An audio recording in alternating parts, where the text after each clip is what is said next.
Hi guys, I thought I'd do another video, and I had a request on doing some lines against the Sicilian in the open Sicilian.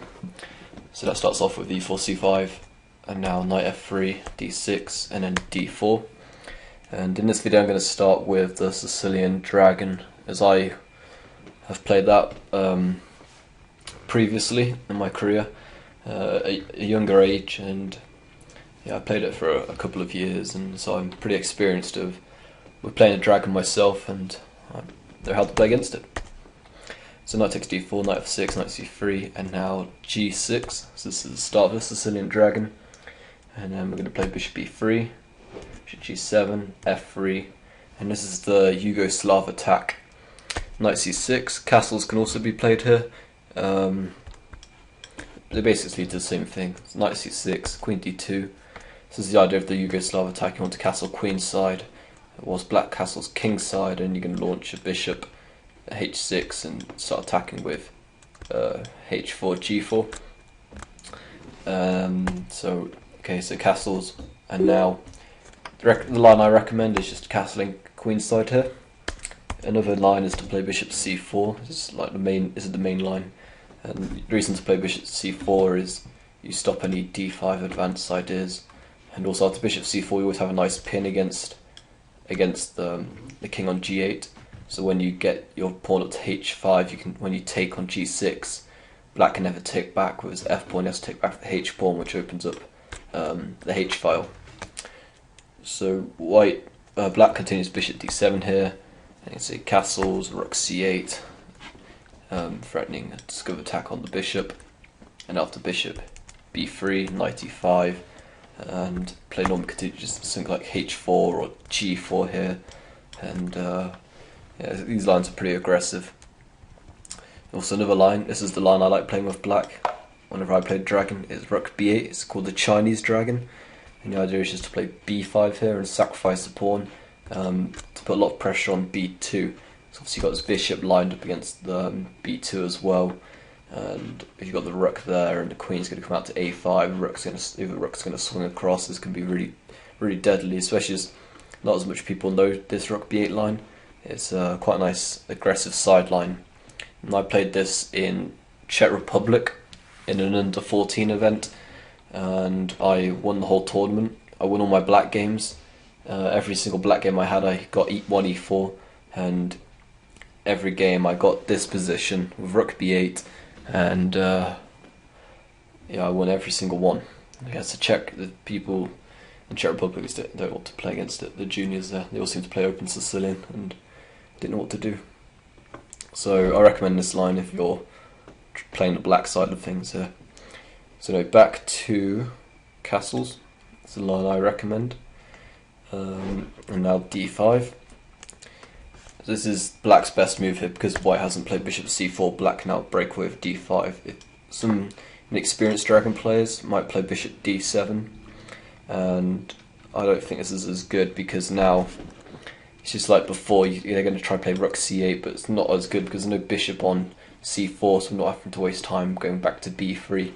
So we can just say g4, rook c8, h4, and now we're looking to play h5, bishop into h6, and black can get a real mess really quickly here.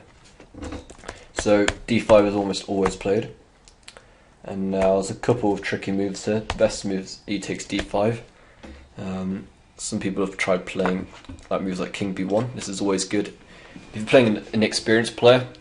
King b1 or queen e1 is always it has a nice trap to it. Queen e1's a little more obvious because you're obviously lining up the rook to the queen. So after they take, knight takes c6 is obviously winning for white, because double attack on the queen. So obviously they can't take on e4. King b1 would be a nice move I'd recommend if you want to try to catch someone out, because now d takes e4 looks fairly obvious.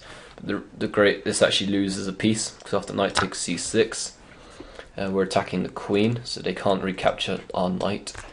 And now after queen takes d2, there's no check on c1, so we can now play an in-between move, take on e7 with check, he has to get in the corner, recapture the queen, and we are just a whole knight up here. So it's just completely winning for white. So this king b1 move is it's quite useful. It's also not even a bad move to play. If black doesn't fall for this trap, then you still get a good position. So that's a good trap you could use against an experienced player. So e takes d5 is in the main move. Now knight takes d5, knight takes c6, pawn takes c6, bishop d4, and now e5. It's mentioned. Okay, so after takes, you're probably wondering why white can't take on d5. Well, he can, and queen takes d5, and so white is a pawn up, but now black plays queen c7, and the reason is after queen takes a8, black can play bishop f5, so the rook attacks the queen, and now with black's also threatening checkmate on c2, and so white has to give up his queen for the rook, and then king takes, and so white gets 2 rooks and a pawn for the queen, but I'm not sure.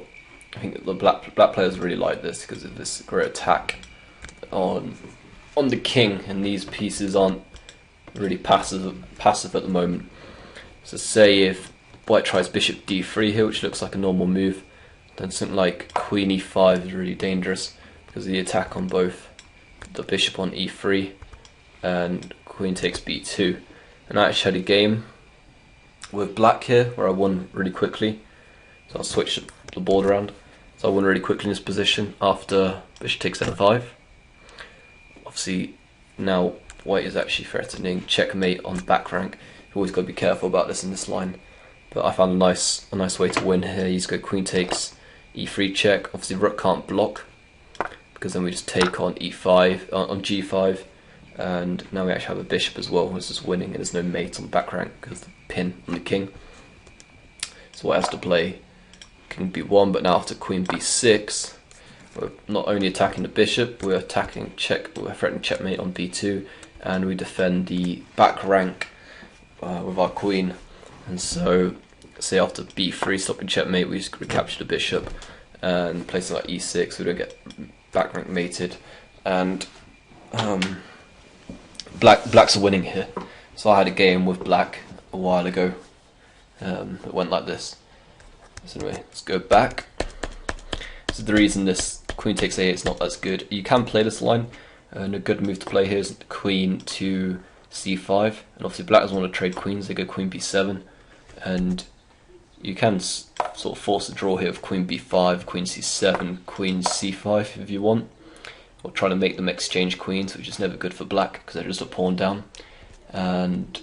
Or you can play, so after queen c5, queen b7, if you're trying to play for a win, because they're threatening checkmate here. Well, not checkmate, but threatening to take on b2, which is going to lead to checkmate. You can play queen a3 here, and I've also played this as white in a game in the European Union a while ago. Actually, it was about 2 years ago. And now this just aims to keep hold of the pawn. You want to develop your bishop to d3, and yeah, I won from here in that game, and just try to trade off all the pieces. And then if you can trade off all the pieces, you're winning this endgame easily because there's one pawn here in this endgame against white's 3 connected passed pawns here. So all these 3 pawns get this one pawn. If you get just a king pawn endgame, you've easily won. So you just want to trade off absolutely everything in this position. Maybe bishop d4 as well. So this is another line you can go for if you want. But the main move is to play after takes bishop d4. Often try to trade off this, the dragon bishop as it's known. It's very dangerous. And after e5, they go bishop c5. So now you've actually accomplished something. The pawn is now blocking the bishop from attacking b2. And now you're actually attacking black's rook. But black just plays bishop e6 here, ignoring bishop takes f8, and now the best move is just to play knight e4. The black dragon players want you to play bishop takes f8, and I played this line myself as black, but now after queen takes f8 this is really dangerous because of, first of all you're threatening bishop h6, which is going to win the queen because of the pin, and Okay, so say they want. Okay, so what needs to do is think about that. So they go king b1 here. But now to something like rook b8 and queen into b4, and you got e4 coming with the bishop now coming into action. White is going to get killed in this position, so it's not worth risking it. You know, white gets killed because these pieces are they're all doing nothing, and all black's pieces all pointing, you know, right towards white's king. So yeah, I would not recommend that. So the best move is to play knight e4, and now you're actually threatening to take on f8 if you want. It's a little risky, but you can take on f8 now. So now black plays rook to e8, and the idea of rook e8 is now they're going to try play f5, kick this knight off this good square. Okay, so now white gets h4. So now if black decides he wants to play f5, we can just play knight g5. So h6 is played. So I'll take h6. Now they are threatening to go f5 again, and we can't come into this nice outpost on g5. So now white plays g4. So again, black can play f5 here, but it's not so good. If he tries and plays f5, we can just take, and at least we forced open this g file against black's king. So we can just, it's a matter of taste here, but I guess for me I'd play knight g3, coming into h5, and I'd stick a rook on g1, and now black's taking unnecessary risks here, just to kick off a knight. So what you'll find black does here is plays either rook b8, or they'll play queen c7 first, just to get their queen off this file. Whereas potential cheapos, or maybe c4 and just swapping everything off. And now I'd play bishop c4. And the idea of bishop c4 is going to developing another piece, and he's going to drop it back on b3 and stop any rook attacks on b2. And now black tends to play something like rook ed8 or rook b8, and you can just drop your bishop back to b3, and if knight f4 attacking the queen, you can just simply move your queen. I wouldn't put it on c3, obviously loses because of knight e2 check, so you've got to be careful of that. I'd put it on f2, queen on f2, because now if this rook ever moves, you can be greedy and take on a7 if you want, and try to swap everything off, because obviously this endgame is completely won with 3 pawns against the 1, and you do have a pawn advantage. So after this, say rook goes back, you can just start trying to just swap things off. Actually, that doesn't work because of bishop d6, and if knight e2 check, and put your king in the corner, actually lose the exchange here. So yeah, this bishop takes a7 actually looks like a good idea. You can swap everything off on the d file. So in this position, white's actually doing pretty well. Just a note, if they ever try take on b3, always recapture with the a pawn, and then they might try something like queen a4, a5 coming down for checkmate. You can just stick your king, hide it away on b1. King b1 is always a good move in Yugoslav. It just gets out of the way of any cheap checks, like this knight e2 idea I showed you earlier when it wins the queen, or any bishop h6 ideas when that pinned the queen out of the line. So king b1 is always a good move, and this pawn structure is pretty solid. It's going to be hard. It's going to be hard for black to break through here. The only way he's going to do it is by getting a rook from here. He's going to have to go this way, try to get it all the way to a6 just to come down this. And even if he did manage to, first of all we could take it, but we could always just drop the bishop back if needs be. So yeah, this is what I'd recommend against Dragon, this line. I think white does it very well in this line, and it's played well top players against the Dragon. There's a couple of other side lines I'll show you quickly. After takes, see, knight takes c6, b takes, bishop d4. Okay, so if black's looking to draw, you can either play bishop takes d4 here, and after queen takes d4, you can play queen to b6. And after knight a4, queen a5, b3, queen c7, just go h4, bishop f5, g4, just force the bishop back, and after say knight c5, white white gets a really good position. So going back to the other move they can play is knight takes c3, and you have to be a little careful here because after queen takes bishop h6 check, I've actually lost the game. Well, bishop e3 is the main move, but I've actually lost the game playing king b1. I wasn't thinking. It's like an automatic move, and now after e5 there's a pin against the rook, so the bishop can't move because it'll be checkmate, and then black's just winning a piece, so this is no good. Oops, let's go back. I'm messing it up now.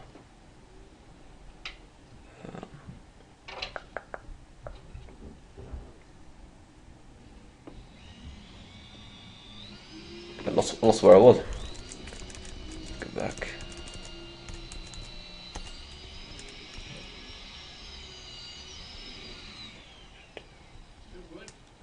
Okay, yeah, so knight takes, queen takes, bishop h6 check, bishop e3 is the main move, because obviously we're just talking about e5.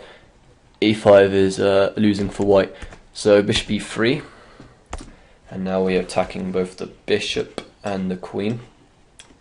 So black must take on e3 of check, queen take, queen b6, and then we can take on e7, and after bishop e6, queen a3. So similar ideas before, and then we just put our bishop on d3, rook comes to d5, trying to play rook a5, so we just play b3, after rook f d8, rook f d1, rook, well, they could play rook d4 or just swing the rook over. They tried playing something like rook a5, we just drop our queen back, and then we're going to put our king in the court just on b3 and protect this pawn and just hold on. Basically, we're a pawn up, and we're going to trade off the rooks and hopefully go into an end game where we're going to be a lot better. We're pawn up, and black's got two isolated pawns on the queen side, which should be able to be picked off pretty easily. So that covers everything on the Sicilian Dragon. So I do recommend this d5 move. Show you, yeah. This castle is in a d5. So this bishop c4 stuff, black tends to know really well. Yeah, there's a lot of crazy variations. I think there's also one where you can go queen a5 and you can swing this rook across, and it's really crazy. And in the lines of rook c8, bishop b3, knight e5, h4. I already mentioned this, but black tends to play knight c4 and then rook takes, and then they will play something like h5. They can go completely crazy and start sacking on c3, or especially in the g4.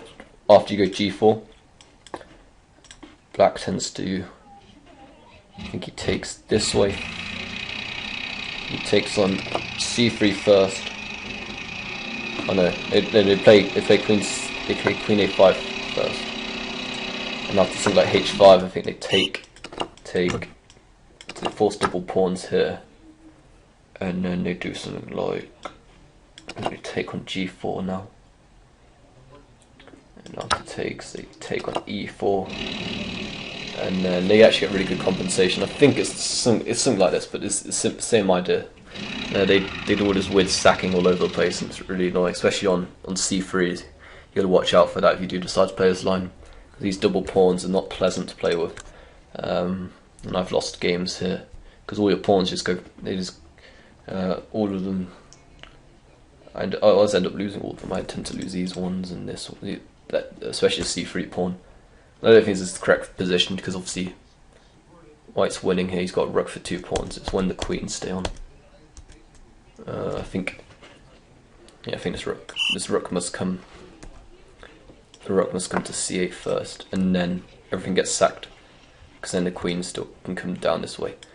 Yeah, I've probably just confused you even more, but yeah. That's why I just played this castles line. I'll try to show you why bishop c4 is not as good. But yeah, I played castles and played the way I did. And okay, well that's it for now, and I'll see you next time. Thanks.